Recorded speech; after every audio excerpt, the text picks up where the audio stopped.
आज हम पहुंचे हैं बल्लभगढ़ के दशहरा मैदान में। दशहरा मैदान में आप स्पेशल आज क्यों पहुंचे हैं, इसकी विशेष वजह है क्योंकि यहाँ बल्लभगढ़ में जो है 155 फीट का आज गोवर्धन महाराज जो है उनकी जो है यहाँ पर आप दिखा सकता हूँ, मैं आपको देख सकता हूँ गोवर्धन महाराज की जो है यहाँ पर प्रतिमा स्वरूप बनाया गया है 155 फीट का।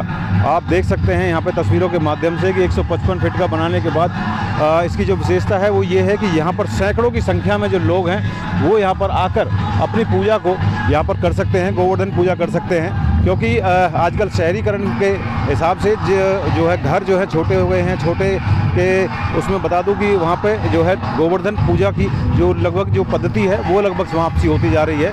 उसी को देखते हुए देवसेना के द्वारा यहाँ पर एक आयोजन किया जा रहा है। आप तस्वीरों में देख सकते हैं कि पीछे जो मंच है, यहाँ पर मंच के ऊपर भी यहाँ पर सुंदर परिस्थितियाँ बच्चों के द्वारा दी जा रही हैं और यहाँ पर तमाम जो है सैकड़ों की संख्या में यहाँ पर लोग जो श्रद्धालु हैं आ चुके हैं। और इस गोवर्धन की विशेषता क्या है, तो हमारे साथ यहाँ पर समाज सेवी हैं वीरेंद्र गौड़, इनसे ही जानते हैं कि क्या विशेषता रहने वाली है इसकी आज 155 फीट के गोवर्धन महाराज की। नमस्कार, मैं वीरेंद्र गौड़, राष्ट्रीय मीडिया परिवारी देवसेना, और मैं आज आपका गोवर्धन पूजा पर बहुत बहुत स्वागत करता हूँ, बहुत बहुत बधाई आपको देना चाहता हूँ।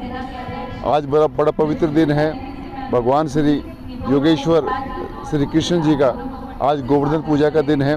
और यहाँ बल्लभगढ़, ये बताइए कि क्या नाम जो आज 155 फीट का जो गोवर्धन महाराज जो बनाया गया प्रतिमा स्वरूप, ये इसकी विशेषता क्या है?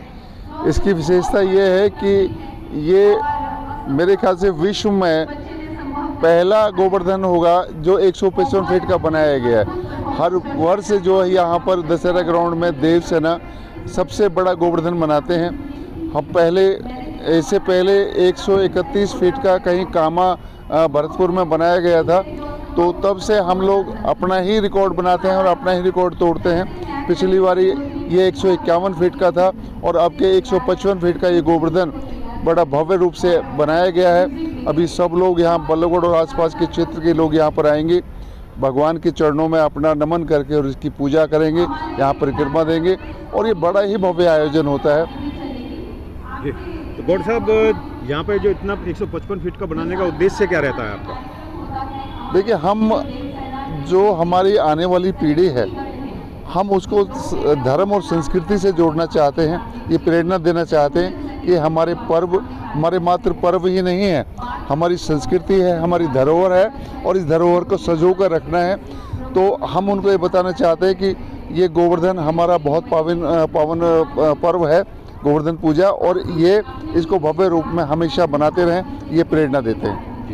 तो ये वीरेंद्र गौड़ से हमने बात की और उन्होंने बताया कि किस तरीके से यहाँ पर जो है अपनी संस्कृति को जिंदा रखने के लिए और लोगों को अपने त्योहारों से, अपने तीज त्योहारों से उनसे जोड़ने के लिए उनका जो प्रयास है वो हमेशा हर साल जो है यहाँ पर रहता है। पिछले साल 151 फीट का बनाया था, अब की बार 155 फीट का।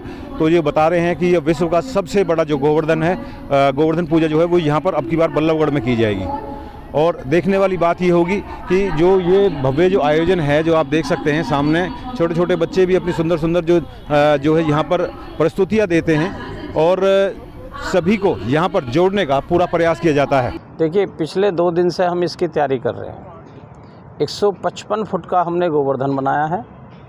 पिछली बार यानी कि पिछले साल 151 फुट का बनाया था और उससे पिछले साल 108 फुट का गोवर्धन बनाया था। तो इस बार 155 फुट का गोवर्धन है।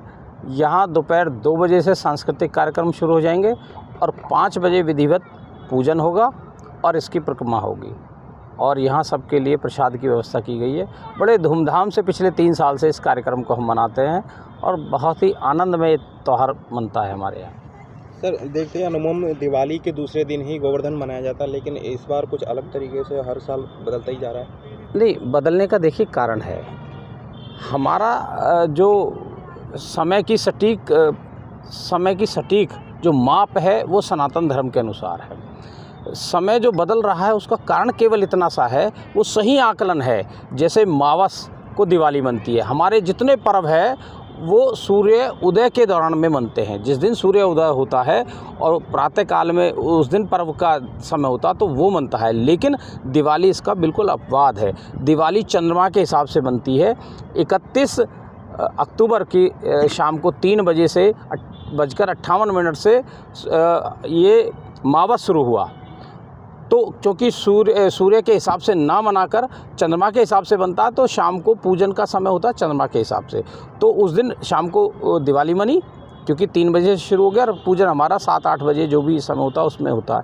अगले दिन भी मावस रही और उससे अगले दिन यानी कि 1 तारीख तक शाम को 6 बजे तक मावस थी। तो 6 बजे तक जब तक मावस है आप गोवर्धन नहीं मना सकते। तो कल इसलिए नहीं मना, आज गोवर्धन है और आज मना रहे हैं हम पूरे धूमधाम से, और पूरे देश में भी इसी तरह का माहौल है क्योंकि आज ही सब मना रहे हैं। जी, कहाँ से लोग आएंगे यहाँ पर पूजन? देखिए, अपने NCR के लोग होंगे और बाकी अपने शहर भर के लोग। क्या संख्या लगा रहे, कितने लोग आएंगे पूजन? संख्या तो देखो अनुमान लगाना मुश्किल होता है। जिसका श्रद्धा होती है, जिसका मन होता है वो आता है, जिसका मन ना होता वो अपने घर में बैठे रहता है। जी। और हम पूरे शहर का सामूहिक त्यौहार मनाते हैं। क्योंकि मनाना क्यों शुरू किया, देखिए, एक तो सबसे पहली बात घर छोटे हो गए, दूसरा विषय है कि गोबर मिलना मुश्किल हो गया, तीसरा कारण रहा कि आजकल की बहुओं को गोवर्धन बनाना ही नहीं आता, उन्हें गोबर से बदबू आती है। तो हमें लगा कि कहीं ना कहीं ये त्यौहार विलुप्त तो होता जा रहा है, क्योंकि घरों में लोग थालियों में बनाने लगे, आटे से, मैदा से, सूजी से वो गोवर्धन बनाने लगे। तब हमने सोचा कि भाई इसको हम सामूहिक रूप से इस पर्व को मनाएं और धूमधाम से मनाएं।